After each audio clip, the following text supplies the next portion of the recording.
안녕하세요. 3인 3색의 세 번째 작전 타임 최현덕의 트렌드 핵심 원픽 시간입니다. 최현덕 매니저님과 함께하겠습니다. 안녕하세요. 네, 안녕하십니까? 네, 매니저님에게도 질문부터 드려보도록 하겠습니다. 네. 계속 가고 있는 반도체 지금이라도 들어가야 할까요? 답변 네. 만나볼게요.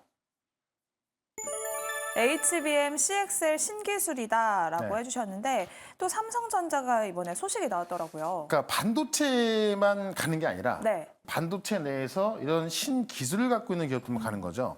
그러니까 오늘 같은 경우도 HBM 관련주만 급등하고 있는 거고, 이제 이 HBM 다음 타자가 CXL, 또 PIM 이런 이 메모리 기술이 점점 이제 좀 발달하고 있는 건데. 그런 기술을 새로 이제 어떤 이렇게 뭐 개발했거나 뭐 상용화 시키거나 그런 기업들만 올라가고 있는 거기 때문에 반도체 그룹 중에서도 이제 못 가는 종목도 꽤 많이 나오거든요. 네. 그러니까 그런 관점에서 옥석을 좀 가려야 되는데 당연히 이런 신기술을 갖고 있는 종목들은 지금도 들어가야 될 게 많고 많이 올라서 또 가는데 과거에 이제 이런 반도체 소재 기업이라든가 장비 기업들 같은 경우는 지금 HBM이나 이쪽으로 지금 어떤 적응을 못 하고 있는 기업들 같은 경우 아직 못 가고 있거든요. 네. 그럼 그런 기업들은 뭐 아무리 해도 제가 볼 때는 못 갈 것 같아요. 그런 관점에서 요 신기술을 갖고 있는 종목들이 많이 올라가고 있으니까는 이쪽만 좀 집중해야 될 것 같고 어제 제가 무료 방송에서도 관련주 좀 말씀드렸거든요. 네. 그래서 오늘도 그런 종목들 잘 가고 있는데 그쪽으로만 좀 집중하면 될 것 같습니다. 그래서 반도체도 옥석을 좀 가려야 되는데 이 신기술을 좀 봐야 될 것 같습니다. 반도체주 중에서도 또 신기술을 가지고 있는 종목들 옥석 가리기가 필요하다라고 첫 번째 답변 남겨주셨고요. 그러면 네. 두 번째 질문으로 가볼게요. 많이 빠져있는 엔터주는 지금 관심을 가져봐도 될까요? 네. 답변 만나볼게요. 무관심이 행복이다라고 해주셨는데 어제 또 SM의 카리나 열애설이 나오면서 SM의 네. 주가가 휘청휘청 거렸거든요. 그러니까 저도 이제 뭐 카리나가 누군지 몰랐는데 네. 이 걸그룹이잖아요. 네. 네. 어떻게 어쨌든 카리나를 모르세요? 제가 이제 뭐 노래는 좀 들어본 것 같은데 네. 네. 어쨌든 이제 제 나이쯤 되면은 아이돌을 잘 몰라요. 근데 제가 몰라서 그런 것도 있습니다만 네. 근데 만약에 이제 주가 흐름이 좋으면 저는 몰라도 공부를 하거든요. 근데 워낙에 주가 흐름이 안 좋은데 왜 그러냐면은 일단 음반 판매량이 작년도 저조했고 이번 연도 같은 경우도 좀 풀릴 것 같지 않아요. 그리고 지금 이 엔터주 종목들의 약점이 뭐냐면은 오늘 아까 카리나 이야기도 나왔다시피 이 어떤 탑스타들의 어떤 인기의 의존이 상당히 많이 되죠. 네. 그러니까 YG엔터 같은 경우도 이 블랙핑크의 어떤 재계약 때문에 등락이 있었고 재계약을 하긴 했지만 좀 반쪽짜리 계약 아닙니까? 그 주가 네. 못 간단 말이죠. 그러니까 그런 게 어떤 불확실성이 크다 보니까는 정말 뭐가 확 튀어 올라야 튀어 올라오는 거지 그렇지 않다는 겁니다. 그런 관점에서 많이 싸다는 관점 때문에 이제 그냥 또 관심을 갖게 된다고 한다면은 네. 좀 불행해질 수 있죠. 왜냐면 지금은 모든 시장의 수급들이 지금 AL 쪽으로 좀 관심을 갖고 있거든요. 그런 관점에서 엔터주에는 무관심이 행복한 거다. 모르는 게 약이다. 네. 이 말이 제가 볼 땐 맞는 것 같습니다. 이렇게 탑 아티스트에 대한 의존도가 높기 때문에 무관심이 오히려 낫겠다라고 답변을 남겨주셨습니다. 네. 그러면 매니저님이 소개해 주셨던 종목들 리뷰로 넘어가 보도록 할 텐데요. 오로스 테크놀로지 어제 또 고점을 경신했는데 오늘도 빨간불을 켜고 있습니다. 네. 저희는 2월 22일에 매수를 했고요. 20% 가까운 수익률 보여줬습니다. 그러니까 지금 요 장비 쪽에서는 거의 탑급으로 올라가고 있는데 제가 목표가를 45,000원 말씀드렸거든요. 어제 47,50원까지 갔다가 다시 내려왔고 지금 매물을 좀 소화하고 있는 건데 지금 그러니까 삼성이 어떻게 보면 메모리 쪽도 그렇고 많이 뒤지고 있잖아요. 네. 그러니까 파운드리 같은 경우는 인텔한테 또 뒤질 수 있다는 얘기가 나오고 있는 거고 메모리 같은 경우는 원래 왕자 중에 왕이었는데 지금 하이닉스한테 H침을 뺏긴 상황에서 마이크론까지 이제 이 차세대 HBM을 만들겠다고 하니까는 삼성전자가 좀 상당히 좀 빨리 움직일 수밖에 없는 건데 삼성이 이제 신기술은 후면 전력 공급 그러니까 웨이퍼 뒤에 전력선을 배치하는 그런 기술을 상용화시킨다고 하거든요. 그랬을 때 또 이 오버레이 개척 장비가 들어갈 수밖에 없는 건데 이 오버레이 개척 장비 같은 경우는 이 오로스 테크놀로지가 국내에서 유리하게 생산하고 있죠. 이미 또 공급하고 있고 네. 그런 관점에서 신기술을 갖고 있는 종목이기 때문에 이 정보주를 넘어가고 있는데 넘어서 훌쩍 올라갈 가능성이 꽤 큰 겁니다. 그런 관점에서 목표가 45,000원까지 계속해서 보유 관점 말씀을 좀 드려보도록 하겠습니다. 네, 그리고 이어서 가온칩스도 살펴볼게요. 가온칩스 한 달여 만에 무려 100%의 네. 수익률 달성을 했습니다. 목표가도 터치를 했는데요. 지금은 어떻게 볼까요? 그러니까 가온칩스가 제가 1월 달에 이제 여기서 말씀드렸던 거고요. 지금 좀 올라왔던 건데 사실 1월 달뿐만이 아니라 작년 같은 경우도 제가 가온칩스를 뭐라고 말씀드렸냐면은 삼성의 눈빛만 봐도 안다. 그러니까 가온 칩스와 삼성의 관계는 눈빛만 봐도 알 정도로 계속 상당히 좀 관계가 깊은 거예요. 삼성전자의 또 DSP 그 솔루션 그 1등이기도 하고 그런 관점에서 이제 삼성전자가 지금 뉴런모티cs 반도체를 만든다고 하니까는 또 제일 수혜주를 불리는 거고 삼성전자뿐만이 아니라 지금 많은 그 패미스 기업들이 이제 ASIC라고 하는 이 주문형 반도체를 만들게 되는 거거든요. 네. 그런 관점에서 이런 DSP 역할이 클 수밖에 없는 거고 삼성이 제일 세게 나가고 있기 때문에 삼성의 디자인하우스 기업이 올라가는 것이다. 지금 최근에 증권가 목표가가 11만 원까지 나서서 네. 올라왔던 부분이 있는 건데요. 아마 놀아도 계속해서 이 부근에 놀 것 같아요. 그런 관점에서 지금 이제 제가 말씀드린 100%까지 올라왔는데 요렇게 올라갈 종목들이 꽤 많이 있어요. 그러니까 제가 최근에 알테오젠 같은 경우도 많이 올라갔던 부분이 있죠. 그래서 오늘 같은 경우도 요 반도체 쪽에서 두 개 말씀을 드려볼 거니까는 오늘의 종목 한번 좀 관심 있게 좀 보시면 좋을 것 같습니다. 네, 그럼 더욱더 기대가 되는 오늘의 첫 번째 트렌드 핵심으로 바로 넘어가 보겠습니다. 네. 포스트 HBM을 찾는다. 삼성전자의 이야기인 것 같아요. 네. 이제 좀 뒤처져 있었던 삼성전자가 뒷심을 발휘하는 거죠. 네. 사실 HBM이 이제 삼성전자 지금 뒤처지고 있고요. 또 작년에 많이 올랐던 HBM 관련주가 또 올라가고 있습니다. 그래서 시장은 이제 포스트 HBM이 뭐냐라고 해서 지금 두 가지가 있죠. CXL하고 이제 PIM, 네. 이 프로세싱 메모리라고 하는데 3월 26일 날 지금 반도체 학회 이 mem콘 2024가 있거든요.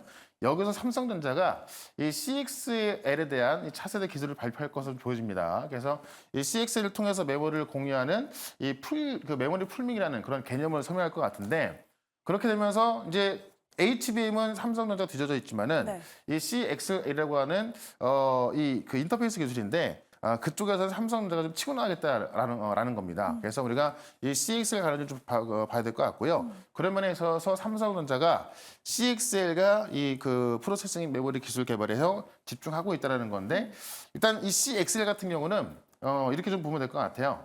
그러니까 HBM 같은 경우는 대역폭, 속도를 빠르게 하는 거고 네. CXL 같은 경우는 메모리의 공임을 확장하는 건데 예를 들면 이제 어떤 그 CPU, GPU 그 각종 그 프로세스 간의 어떤 이 통신 연결하는 것을 이제 네. 말하는 거거든요.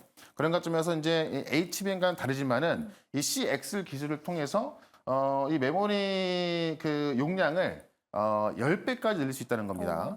그러니까 HBM 같은 경우는 하드웨어 기술입니다만은 이 CXL 같은 경우는 좀 통신 기술 정도로 좀 보면 될 것 같고 인텔이 이번 연도 말부터 이 CXL을 지원하는 서버용 반도체 출시하는 거고 그다음에 AMD가 이 젠5 기반의 CPU가 3분기에 나오는데 그것도 CXL 기술 들어간다고 합니다. 그러면은 보통 이 메모리 기술은 프로세서 업체가 해줘야 가는 거거든요. 네. 근데 지금 인텔이나 AMD가 발빠르게 움직이는 만큼 삼성의 CXL도 발빠르게 움직이고 있다는 겁니다.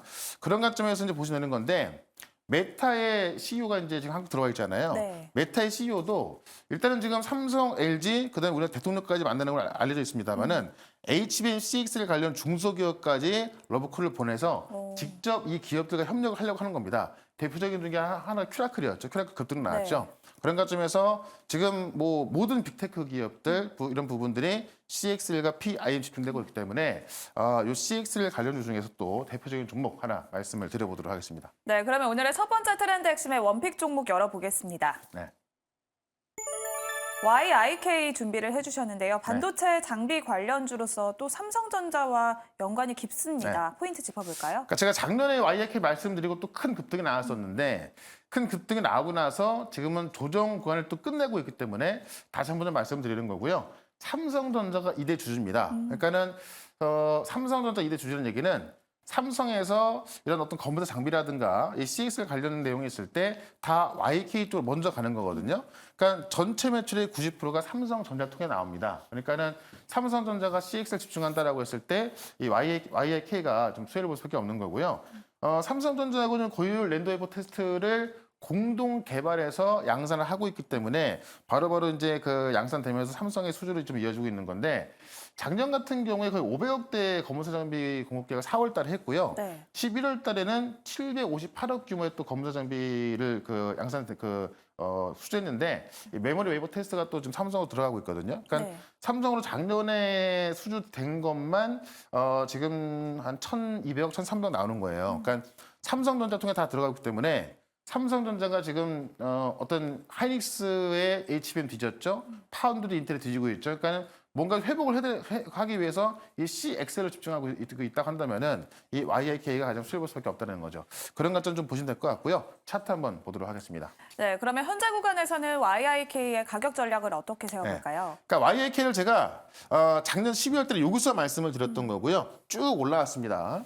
그리고 다시 지금 또 말씀드리는 건데 이 CXL이 아직까지 뭐 큰 상용화가 된 건 아니에요. 근데 앞으로 될 거기 때문에 주가는 더 올라갈 수 있다는 것이고 보시면 이제 이 8,000원 쭉 넘어갔던 그 주가가 쭉 내려왔다가 지금 쌍바닥을 그리면서 올라가고 있는 부분이기 때문에 지금이 좀 매수 타이밍 적기로 보여진다라고 좀 말씀드리면서 일단 단기적으로 목표가는 8,000원까지 좀 말씀을 좀 드려보도록 하고 손절가는 5,700원으로 대응을 해보도록 하겠습니다. 네, 오늘의 첫 번째 종목은 YIK 준비해 주셨고요. 목표 주가 8,000원 참고해 보시면 좋을 것 같습니다. 그럼 오늘의 두 번째 트렌드 핵심으로 바로 넘어가 볼게요. 네.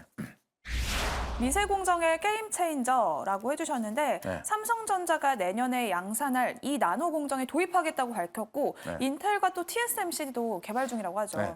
그러니까 이게 지금 이 후면 전력 공급하는 건데 상용화된 게 전혀 없어요. 그러니까 새로운 길을 가고 있고 그만큼 어려운 겁니다.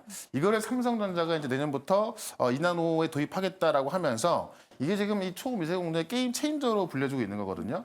그만큼 삼성전자가 이제 어떤 발등에 불이 떨어졌다 보니까는 뭐 모든 것들을 총동원해서 가고 있다라는 거고 삼성이 먼저 이나노에 진입 그 이나노 공정에 본격 도입한다고 한다면은 어떤 그 미세화 공정과 관련된 그런 장비들 빨리 수주가 들어갈 수밖에 없겠죠. 그래서 그쪽을 좀 봐야 되는 건데 지금 보시는 바와 같이 상용화세가 전무하다는 얘기는 그만큼 어렵기 때문에 아무도 못하고 있는 거를 삼성이 가장 먼저 한다는 겁니다.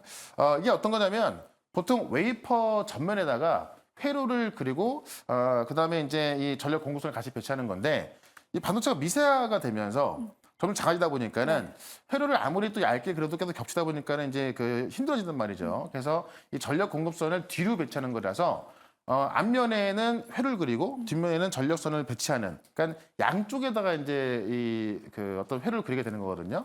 그런 관점에서 되게 어려운 기술이 새로운 기술인데 이와 관련된 장비 종목들은 또 올라갈 수밖에 없겠죠. 그런 관점에서 장비 종목 하나 말씀을 좀 드려보도록 하겠습니다. 네, 그러면 오늘의 두 번째 원픽도 바로 열어볼게요. 네.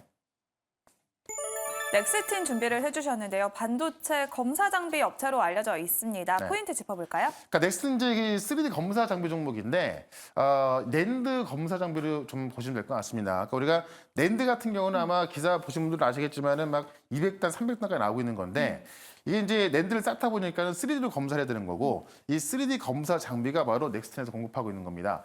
원래 이게 KLA가 독점하고 있던 건데 역시나 이거를 국산화 시켜서 이 기술 격차를 축소시키고 있고 가격차까지 벌리고 있기 때문에 좀 점유율이 좀 높아지고 있다라고 좀 보시면 될 것 같고요. 지금 고객사와 함께 HBM 검사 장비 개발하고 있다. 고객사가 바로 삼성전자가 되는 거거든요. 그런 관점에서 HBM 관련 기술이 점점 그 고난이도가 될수록 3D 검사 장비가 올라갈 수밖에 없거든요. 그런 관점에서 넥슨 보자라고 말씀드리면서 차트 한번 보도록 하겠습니다. 또 현재 주가가 저평가 구간이다라는 분석까지 나왔습니다. 넥스틴은 가격 전략 어떻게 세울까요? 그러니까 뭐 고용도 그렇고 최근에 많이 올라왔는데 넥스틴 같은 경우는 아직 올라온 게 없죠. 아직까지 바닥에 있다는 것이고 특히나 이제 3D 검사 장비 쪽에 있어서 실질적으로 매출이 나오는 기업이기 때문에 지금 주가는 저평가다라고 좀 말씀을 드리면서 일단 목표가는 9만 원, 손절가는 6만 9천 원까지 말씀을 좀 드려보겠습니다. 네, 오늘의 두 번째 종목 넥스틴까지 살펴봤고요. 가격 전략 자세히 참고를 해보시면 좋을 것 같습니다. 네. 오늘도 매니저님이 밴드에 다양한 투자 정보 올려주고 계시는데요. 어떻게 받아볼 수 있을까요? 네, 제가 계속 말씀드렸던 가온칩스, 또 알테오젠, 지금 반도체와 바이오 쪽에서 정말 큰 상승의 종목들이 많이 나오고 있는데 네이버 밴드에 오시면요. 이런 것들 제가 싹 정리해 놓고 전략을 말씀드리고 있거든요.